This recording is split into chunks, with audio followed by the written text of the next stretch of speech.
السلام علیکم بیٹے. ہم نے پچھلے لیکچر میں قرآن مجید کا تعارف جو تھا وہ اور حفاظت قرآن کے بارے میں 2 کوشچنز ہم نے پڑھے تھے. تو کچھ یاد ہے آپ کو جو ہم نے پڑھا تھا؟ یس سر، ہم نے پڑھا تھا کہ قرآن مجید جو ساری پرانی آسمانی کتابیں تھی ان کو اپنے اندر مطلب وہ جو ساری پرانی کتابیں تھی نا وہ آسمانی کتابیں وہ قرآن مجید کے اندر لکھی ہوئی ہیں. مطلب قرآن مجید کے اندر ان کی باتیں ہیں.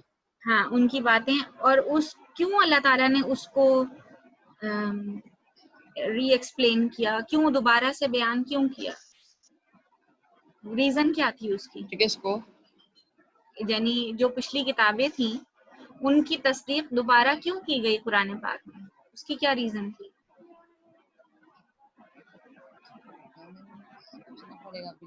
مہیمن جو ہم نے کہا تھا، قرآن پاک مہیمن ہے، پچھلی کتابوں کی تصدیق کرنے والا اور ان کا محافظ و نگہبان ہے. تو وجہ کیا ہے قرآن پاک کو مہیمن کہنے کی؟ ایسا کیا کیا تھا پچھلے لوگوں نے اپنی کتابوں کے ساتھ جو دوبارہ اللہ تعالیٰ پچھلے لوگوں نے اپنے کتابوں میں نا اپنی مرضی سے بدل دیا تھا. اپنے جو زمانہ تھا نا اس کے مطابق بدل دیا تھا اس کو. ہاں، اپنے مرضی سے اپنے مطابق اس کو چینج کر دیا تھا. اس میں تحریفات کر لی گئی تھی، ان احکامات کو چینج کر دیا تھا. تو اللہ تعالیٰ نے جو احکامات نازل فرمائے تھے ان کو اثر نو بیان کیا تھا، اس لیے اس کو مہیمن کہا گیا. پھر دوسرا ہم نے ٹاپک پڑھا تھا حفاظت قرآن کے بارے میں. حفاظت قرآن کے بارے میں ہم جو آپ کے بک کے اندر ٹاپک ہے اس میں 3 ادوار دیے گئے ہیں. وہ کون سے 3 ادوار تھے جو بیان کیے گئے ہیں؟ کس طرح سٹیپ بائی سٹیپ قرآن کی حفاظت کی گئی؟ اس کو مختصراً ذرا زہیب مجھے ایکسپلین کر کے دیں. جو اللہ تعالیٰ نے جب پہلی بار خود قرآن کی حفاظت کا کام لیا ہے. کیسے کروائی قرآن کی چونکہ حفاظت؟ یعنی قرآن آج جو اتنے 100 سال گزرنے کے باوجود بھی اسی نوعیت میں محفوظ ہے جس طرح وہ نازل ہوا، تو اس کو اللہ تعالیٰ نے کیسے اس کی وہ کی حفاظت کیسے فرمائی اور کس کس کے ذریعے فرمائی؟ وہ کون سے دور تھے جو ہم نے پڑھے اس کوسچن کے اندر؟ صحابہ کرام کے ذریعے. صحابہ کرام کے ذریعے. لیکن سب سے پہلے کس کے ذریعے حفاظت ہوئی؟ سب سے پہلے حضرت ابوبکر. حضرت ابوبکر سے بھی پہلے حضرت محمد صلی اللہ علیہ وسلم. حضرت محمد صلی اللہ علیہ وسلم. ایگزیکٹلی یہی بات میں آپ سے پوچھنا چاہ رہی تھی کہ آپ صلی اللہ علیہ وسلم نے ہی قرآن کی آیات کو لکھنے کا حکم دیا تھا، اور جو قرآن کی آیات لکھا کرتے تھے ان صحابہ کو کس خاص لقب سے مخاطب کیا جاتا تھا؟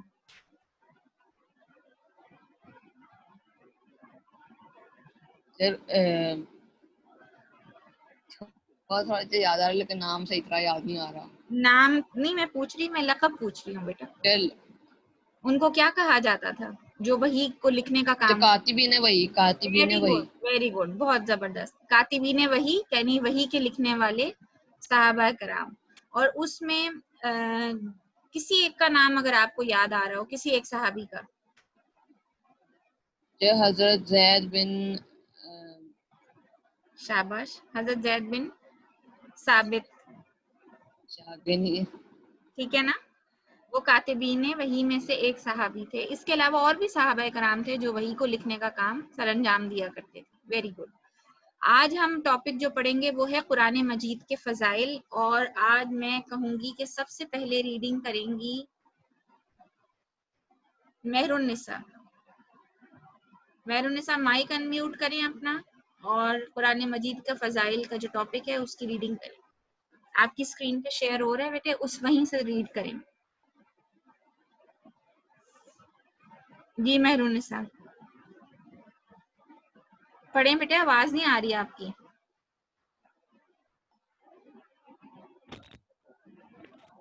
جی شاباش، پڑھنا شروع کریں. پڑھیے قرآن مجید کے فضائل. اگر آپ کی ڈیوائس میں کوئی پرابلم آ رہا ہے تو بتا دیں بیٹا.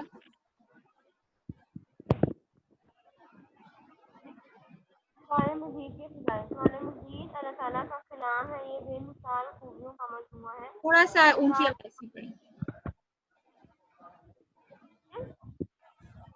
شاباش.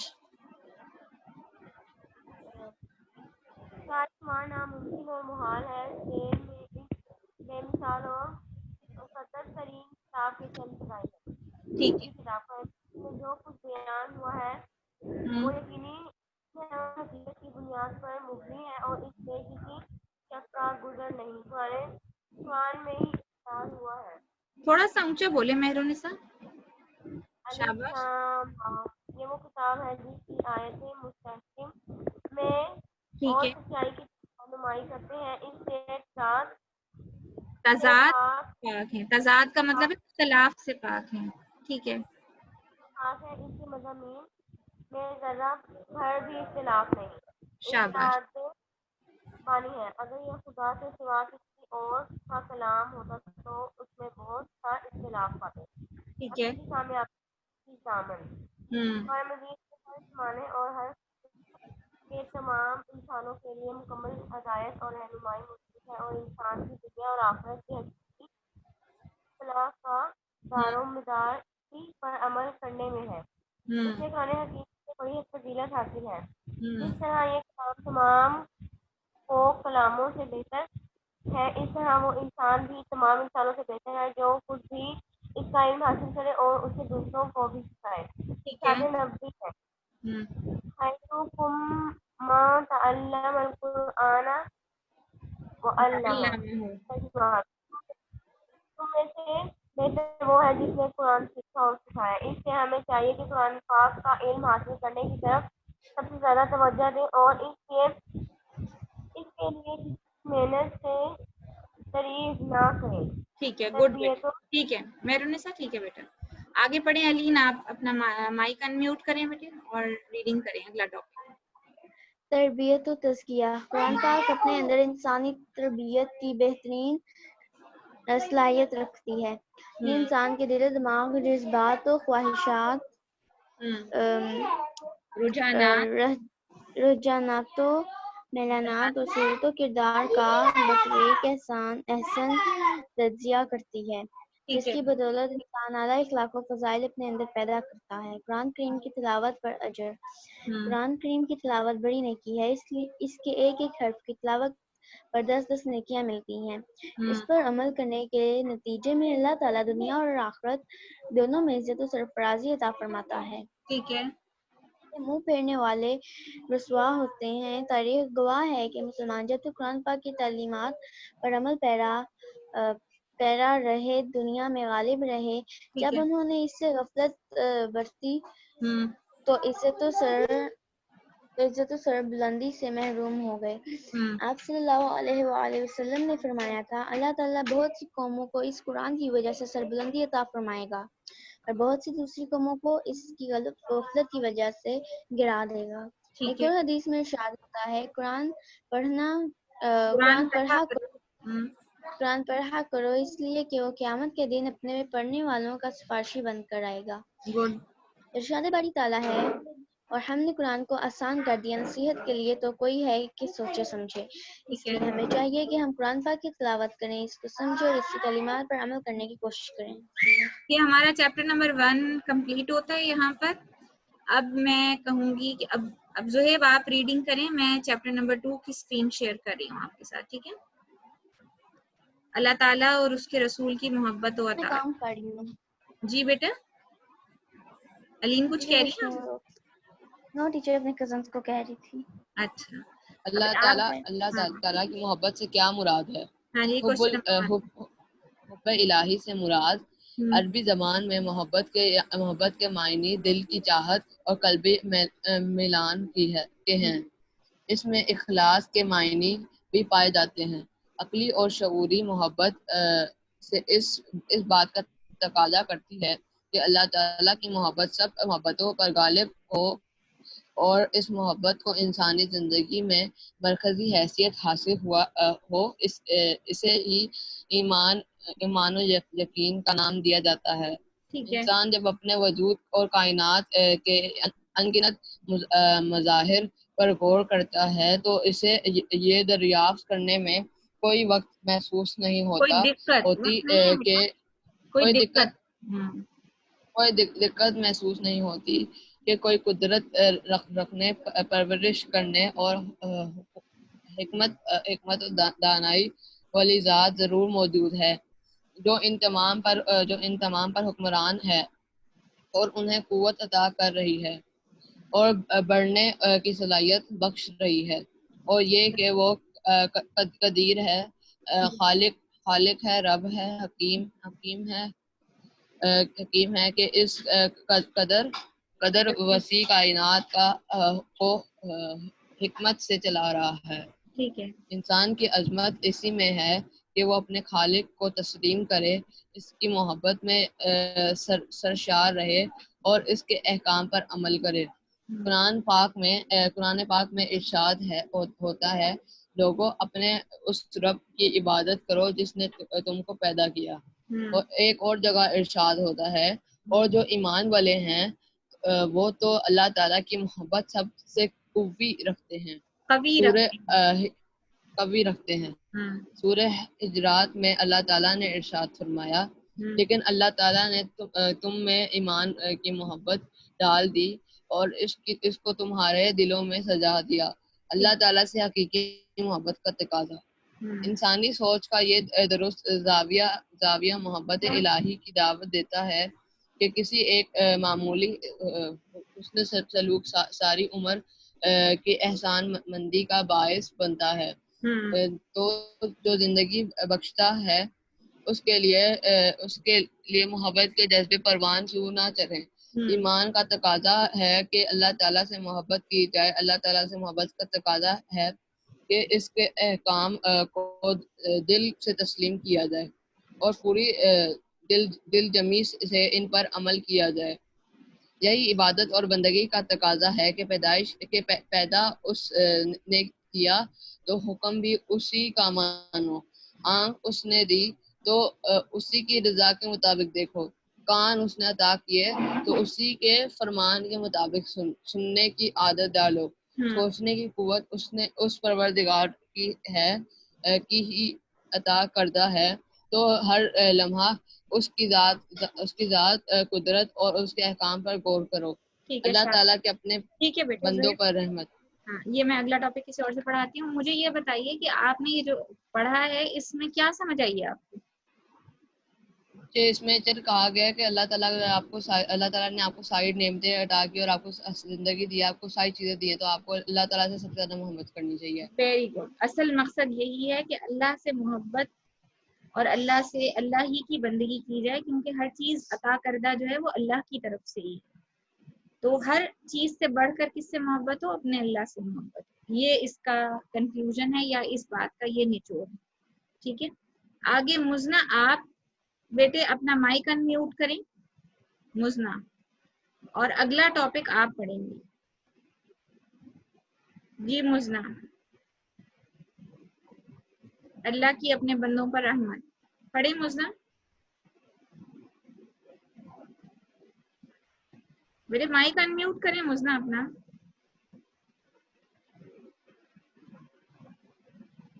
ربیہ آپ کیجئے، جب مجھے مائک نظر آ رہا ہے، اس میں اسپیکر نظر آ رہا ہے، تو آپ لوگ کیوں نہیں ان میوٹ کر رہے اس کو؟ ریڈنگ کرنے میں کیا مذائقہ ہے بیٹا؟ جی کریں اس کو بیٹا ان میوٹ، بہت ٹائم ویسٹ ہوتا ہے، میں اسی طرح ہی آپ کو بولتی رہتی ہوں، آپ لوگ بات نہیں مانتے میری۔ جی ربیہ ریڈنگ سٹارٹ کریں یہاں سے، شاباش۔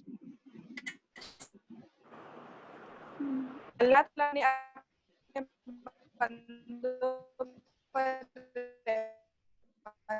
اللہ تعالیٰ ہاں تھوڑا سا ٹھیک کریں مائک کو نا اپنے، کی ہے کہ اس نے ہر دور میں انسان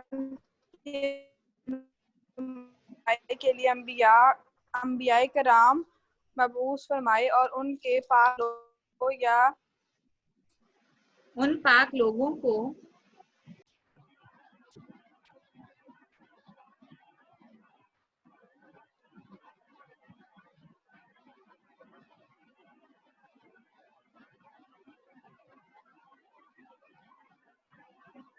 ہاں جی بیٹے کنیکٹڈ ہیں نا سب لوگ؟ میرا خیال ہے ربیہ کا ڈسکنیکٹ ہو گیا. جی چلیں بیٹے آپ پڑھیں آگے. علین آپ ہی پڑھ دیں بیٹا, مجھے لگ رہا ہے وہ ڈسکنیکٹ ہو گئی ہیں ربیہ تو وہ. ٹیچر یہاں سے آخری پیغام عمل ہے. یہاں سے پڑھیں اللہ تعالیٰ کی اپنے بندوں پر رحمت. وہ نا صحیح سمجھ میں آیا تھا, وہ ڈسکنیکٹ ہو گئی. اچھا. اللہ تعالیٰ کے اپنے بندوں پر رحمت. اللہ تعالیٰ کی رحمت ہے کہ اس نے ہر دور میں انسان کی رہنمائی کے لیے انبیاء اکرام مبعوث فرمائے اور ان پاک لوگوں کو اپنے احکام کتابوں یا صحیفوں کی شکل میں عطا فرمائے. ہمارے نبی حضرت محمد صلی اللہ علیہ وآلہ وسلم اس سلسلہ ہدایت کے آخری پیغمبر ہیں اور انسان کی فلاح کے لیے آخری پیغام عمل ہے, جس پر عمل پیرا ہو کر دنیا میں کامیابی اور آخرت میں نجات حاصل کی جا سکتی ہے.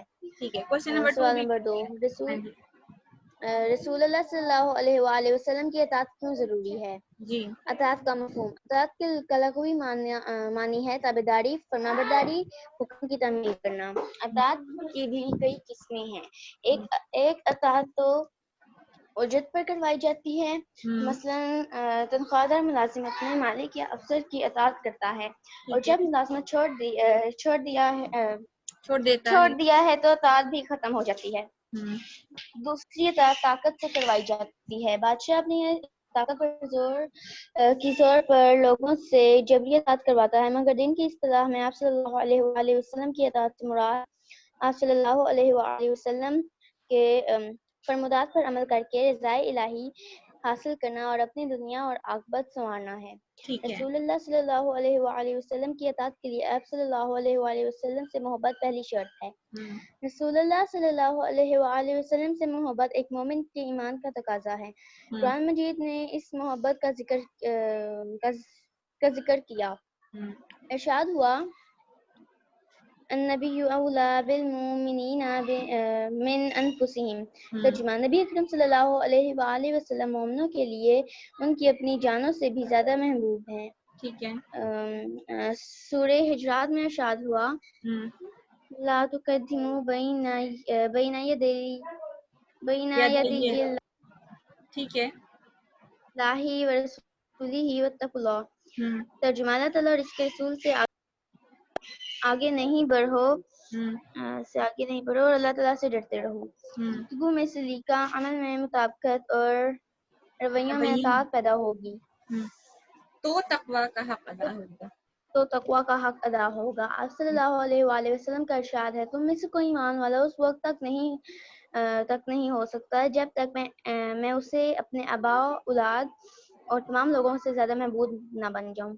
پھر فرمایا تم میں سے کوئی ایمان والا اس وقت تک نہیں ہو سکتا جب تک اس کی خواہشات ان احکام کتابیں نہ ہو جائیں جو میں لایا ہوں. ان سے معلوم ہوا کہ محبت کا تقاضا ہے کہ اللہ تعالیٰ اور رسول صلی اللہ علیہ وآلہ وسلم سے محبت میں کوئی اور شریک نہ ہو. رسول اللہ صلی اللہ علیہ وآلہ وسلم کی محبت تمام رشتوں اور تعلقات سے بڑھ کر ہو. آپ صلی اللہ علیہ وآلہ وسلم سے محبت کا لازمی نتیجہ یہ ہو کہ آپ صلی اللہ علیہ وآلہ وسلم کے ارشادات کو تمام ذاتی پسند ناپسند پر ترجیح حاصل ہو.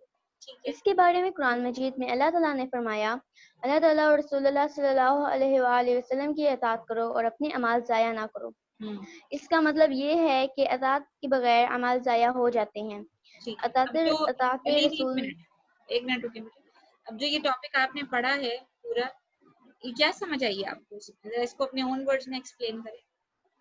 کیا مطلب کیا ہے ان باتوں کا؟ ٹیچر کے سب رشتوں سے زیادہ ہمیں سب سے پہلے اللہ تعالیٰ اور ہمارے آخری نبی حضرت صلی اللہ علیہ وآلہ وسلم عزیز ہیں.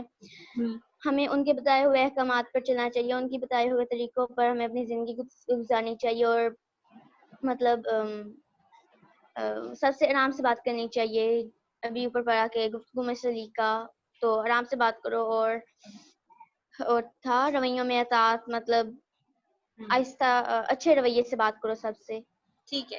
ایک اہم ترین بات جو سب بچے اس وقت موجود ہیں کلاس میں, ان سب سے میرا یہ سوال ہے کہ یہاں پر ایک بڑی اہم بات بیان ہوئی ہے, وہ یہ کہ اگر اللہ اور اس کے رسول سے محبت نہیں ہوگی تو اطاعت بھی صحیح طرح نہیں ہو سکتی. اس بات کو ایکسپلین کریں. یعنی آپ کا دل جو ہے وہ کسی کی بات ماننے پر اس وقت تک راضی نہیں ہوگا جب تک آپ خود دل سے نہ چاہیں اس کی بات ماننے کو. کیا یہ بات درست ہے؟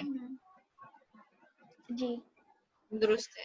مثال کے طور پر اگر آپ کے والدین جو ہیں وہ آپ کو کوئی بات کام کرنے کو کہتے ہیں اور ایک کام وہ ہے جو آپ نے مجبوراً کر دیا اور ایک کام وہ ہے جو آپ نے شوق سے کر دیا اور خوشی سے کر دیا, تو کس کام میں لذت ہوگی؟ خوشی اور شوق سے کرنے والے کام میں یا بس ایسی بے دل حال جو کوئی شوق کام سے کریں گے, جو جو شوق شوق سے سے کریں گے. اور وہ شوق کب پیدا ہوگا؟ جب جب ہمارے ہم دل میں ان اپنا کا احترام اور ان کی عزت اور ان کی محبت ہوگی تب. ایسی بات ہے نا. اچھا اب دوسری بات, آپ اس کو دوسری طرح سے لے لیں. اب مثال کے طور پر آپ لوگ جو ہیں وہ ماشاءاللہ 8 سبجیکٹس جو ہیں وہ پڑھتے ہیں, ٹھیک ہے. آپ کا دل کون سے سبجیکٹ کو زیادہ اچھا پڑھنے کو چاہے گا؟ جس پہ زیادہ ہم محنت کر رہے ہوں, جس پہ مطلب ہمیں زیادہ پسند ہو. ہاں زیادہ پسند کون سا ہوتا ہے؟ بعض دفعہ سبجیکٹ پسند ہوتا ہے, بعض دفعہ ٹیچر پسند ہوتی ہے, دونوں ہی باتیں ہیں. یس. تو کون سے سبجیکٹ زیادہ اچھے طریقے سے پڑھنے کو دل چاہے گا؟ ٹیچر میں خود اپنا بتاتی ہوں جو میرا زیادہ دل کرتا ہے. میں اردو زیادہ دل کرتا ہے کہ میں اردو پڑھ لوں, اسلامیات پڑھ لوں یا کبھی کبھار میتھ. باقی سبجیکٹ کیوں نہیں پڑھنے کو دل چاہتا؟ پسند نہیں ہے؟ نہیں ٹیچر پڑھتی تو ہوں لیکن مطلب شوق سے نہیں پڑھتا, دل بہت زیادہ راغب نہیں ہوتا ہے نا. ایسی بات ہے. ہاں زویب آپ بھی بتائیے مجھے بیٹا, آپ کا کون سا پہلی بات ہے اردو تقریباً ہر کسی کو پسند ہے کیونکہ وہ اپنی زبان ہے, اپنی لینگویج ہے اردو, تو اسے پڑھنے میں آسانی بھی ہو جاتی ہے. باقی چیزیں پڑھنے میں ذرا مشکل ہوتی ہے. اور دوسری کیا وجہ ہوتی ہے کہ ہم جس مضمون کو ہم کیوں زیادہ پسند کرتے ہیں اور اس کو زیادہ شوق سے کیوں پڑھنا چاہتے ہیں؟ جو مضمون سب سے آسان ہوتا ہے اسی کو سب سے زیادہ شوق سے پڑھتے ہیں. صرف آسانی کی بات ہے یا اس میں کچھ اور بھی فیکٹر شامل ہے؟ جو اور بھی چیزیں شامل ہیں, مثلاً اب وہ بس آپ پر ڈیپینڈ کرتا ہے. اگر آپ کو شوق ہو اگر آپ کو شوق ہو یا اگر کوئی اردو پسند کرتا ہے تو وہ اردو شوق سے پڑھے گا, کوئی کمپیوٹر پسند کرتا ہے تو وہ کمپیوٹر شوق سے پڑھے گا. اس کی مرضی ہو تو اسی مرضی کو سبجیکٹ کو شوق سے پڑھے. صحیح ہے. تو وہ کام جو ہم شوق سے کریں گے وہ کام ہمارا زیادہ اچھا ہوگا نا, مطلب اس میں ہمارا انٹرسٹ بھی ہوگا, ہماری دلچسپی بھی ہوگی, ہمیں مزہ بھی آئے گا, لطف بھی آئے گا اس کام کو کرنے میں. اسی طرح جب تک ہمارے دل میں وہ محبت نہیں پیدا ہوگی نا اس کام کو کرنے کی, یا جس نے ہمیں وہ کام کرنے کے لیے کہا ہے اس کی محبت نہیں پیدا ہوگی, وہ کام کرنے میں لطف اور مزہ نہیں آئے گا. مثال کے طور پر نماز ہے, ایک نماز ہے ہم زبردستی پڑھ رہے ہیں, ایک نماز ہے ہمیں واقعتاً یہ شوق ہے کہ نہیں ہم نے نماز پڑھنی ہے اور اپنے اللہ کو راضی کرنا ہے, اور اللہ کی محبت حقیقت میں, ایک تو ہے نا منہ سے ہم کہہ رہے ہیں کتاب میں پڑھ رہے ہیں اللہ کی محبت ہونی چاہیے, اللہ کی محبت ہونی چاہیے. اللہ کی محبت تب دل میں آتی ہے جب آپ کے دل میں واقعی اللہ کی محبت ہو اور آپ کو احساس ہو کہ ہمیں ہر نعمت دینے والی ذات جو ہے وہ اللہ رب العالمین کی ہے, تب تو اس کے بات ماننے میں بھی لطف آئے گا اور اس کی بات ماننے کا فائدہ بھی ہوگا. اطاعت کہتے ہیں بات ماننے کو, پیروی کرنے کو, فالو کرنے کو, وہ ان انسٹرکشنز کو, ان ہدایات کو فالو کرنے کو جو ہمیں دی گئی ہیں. تو وہ اس کو فالو کرنے میں مزہ تبھی آئے گا جب ہمارے دل میں اس ہستی کی اور اس ذات کی محبت ہوگی تب. ٹھیک ہے. اچھا جی, اگلا ٹاپک ہے میرونسا, آپ پڑھیں گے. کیا سے بات پوچھنی ہے؟ جی پوچھے بیٹا. یہ جو بھی ہمارے بورڈ کے ایگزامز ہوں گے اس پہ کورس کم ہوا ہے کچھ؟ ایک اسمارٹ سلیبس جو ہے وہ گورنمنٹ نے اناؤنس تو کیا ہے, لیکن میں نے ابھی اس کو ڈیٹیل دیکھا نہیں بیٹا. میں دیکھ کے نا پھر آپ کو کنفرم کر کے بتاتی ہوں. ہو سکتا ہے کچھ ریڈیوس لیکن کیا ہوا ہو, کتنا کم ہوا ہوگا وہ بیٹا میں دیکھ کے آپ کو بتاؤں گی. وہ میں انشاءاللہ نیکسٹ کلاس میں جب آؤں گی نا تو پھر میں وہ سلیبس ذرا ڈیٹیل دیکھ کے پھر آپ کو بتاؤں گی کہ آیا واقعی کتنا کم ہوا ہے اور کیا چیز انہوں نے کم کی. جب تو وہ سلیبس ہمیں نہیں ملے گا. وہ ملے گا اسکولس ری اوپن ہوں گے نا پھر کھلے گا, پھر مل جائے گا. ابھی تو انہوں نے جیسے ری اوپننگ کی وہ ڈیٹ دے رہی ہے گورنمنٹ, تو پھر اس کے بعد اب فیصلہ ہوگا. فرسٹ ویک آف سپٹمبر میں یہ ڈیسائیڈ ہوگا کہ اسکول جو ہیں وہ کس ڈیٹ سے. اچھا جو پھر وہ پنجاب بورڈ کی جو ویب سائٹ ہے ادھر سے کورس مل سکتا ہے؟ بالکل مل سکتا ہے, وہاں جا کے سرچ کر لیں آپ کو مل جائے گا. انہوں نے ڈالا ہوا ہوگا کیونکہ اناؤنس تو انہوں نے کر دیا ہے. آپ بلکہ خود ڈیٹیل دیکھ لیں, ہر سبجیکٹ کا اس میں الگ الگ موجود ہوگا. ٹھیک میں ہے, دیکھ لوں گا ڈیٹیل. آپ دیکھیے گا, سرچ کیجیے گا, پھر ہم ڈسکس کریں گے نیکسٹ کلاس میں. ٹھیک ہے, چلیں جی اگلا ٹاپک ہے مہر النساء. آپ پڑھیے بیٹا. مہر النساء ذرا آواز آپ کی کلیئر ہونی چاہیے بیٹا.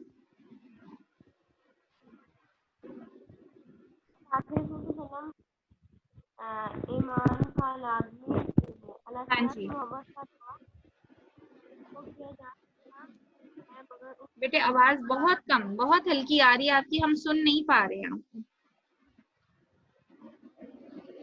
تھوڑا سا اپنی ڈیوائس کو چیک کریں, آپ کی آواز کیوں کم ہے.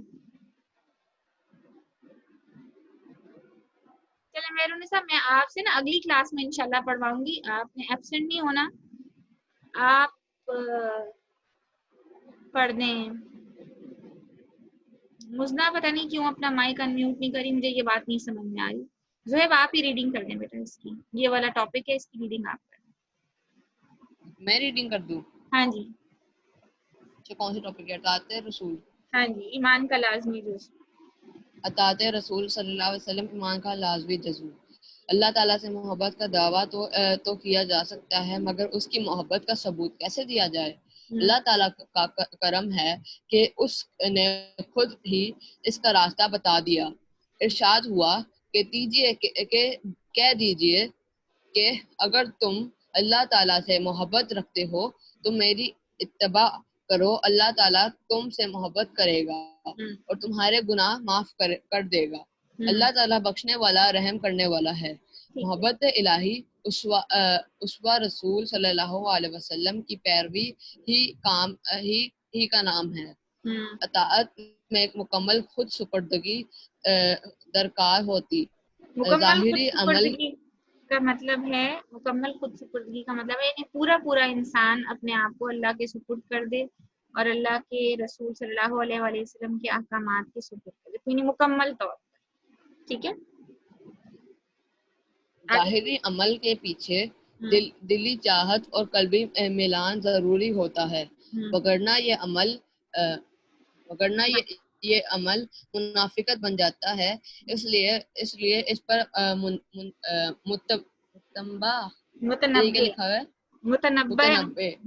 کا مطلب ہوتا ہے یعنی کہ تنبیہ کرتے ہوئے فرمایا یا وارن کرتے ہوئے فرمایا.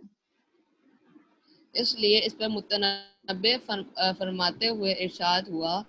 ترجمہ: تمہارے رب کی قسم, یہ لوگ اس وقت تک ایمان والے نہیں جب تک اپنے تنازعات میں آپ صلی اللہ علیہ وسلم کا حکم نہ مان لے, اور پھر یہ کہ جو فیصلہ آپ صلی اللہ.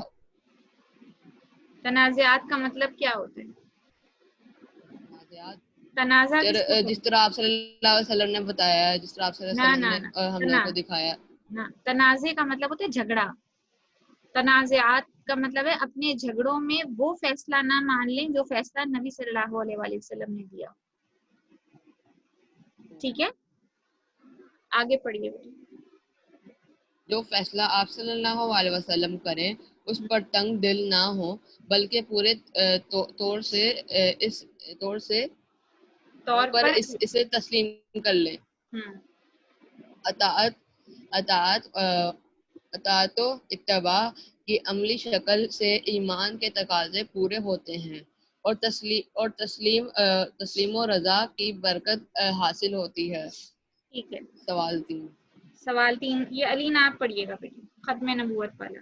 یہ لاسٹ ٹاپک ہے, ہم اس کو مکمل کرتے ہیں چیپٹر. سوال 3, ختم نبوت پر جامعہ نوٹ لکھیے.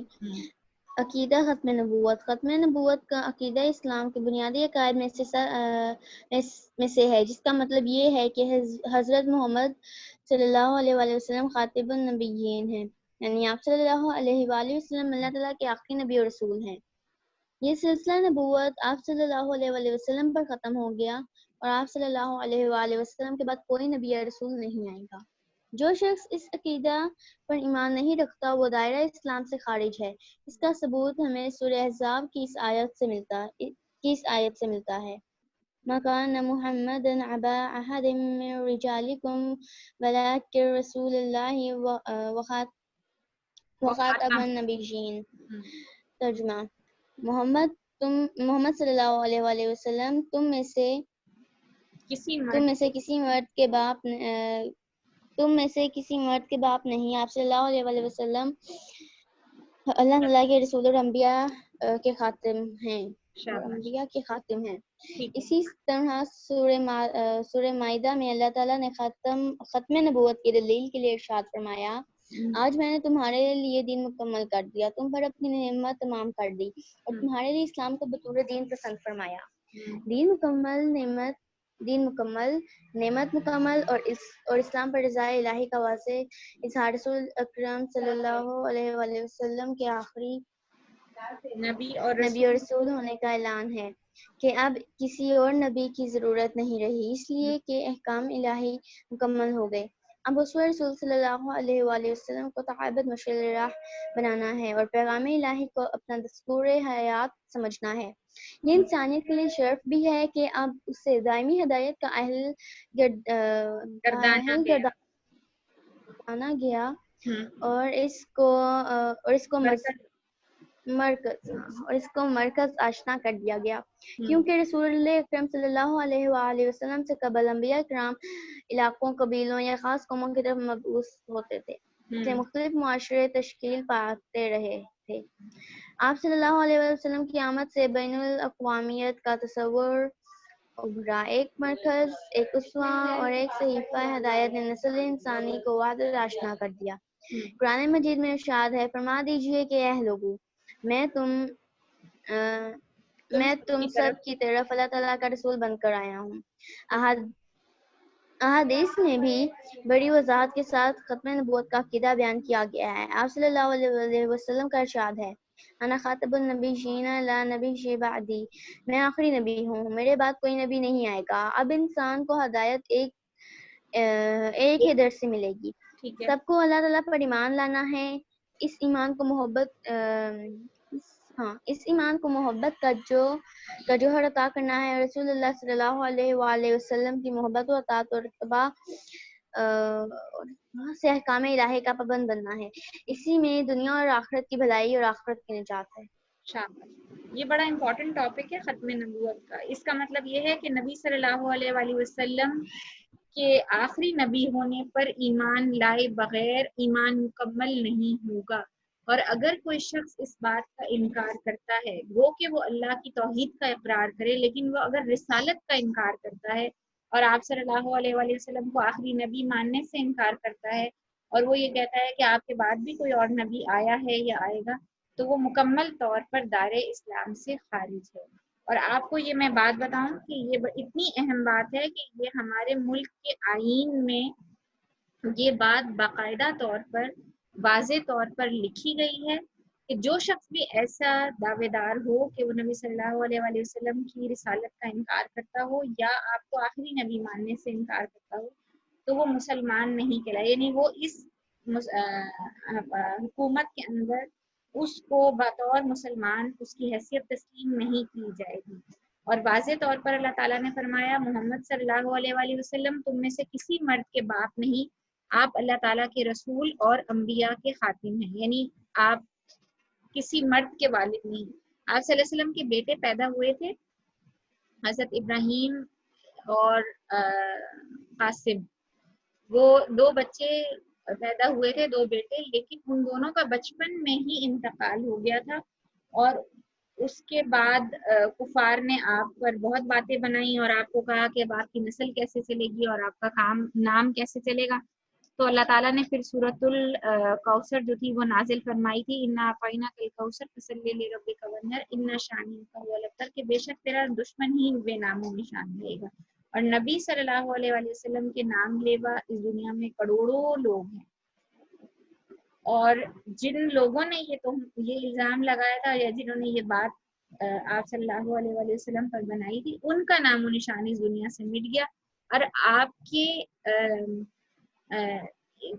کے اوپر ایمان لائے بغیر ایمان مکمل نہیں ہوتا، اور آپ کو آخری نبی مانے بغیر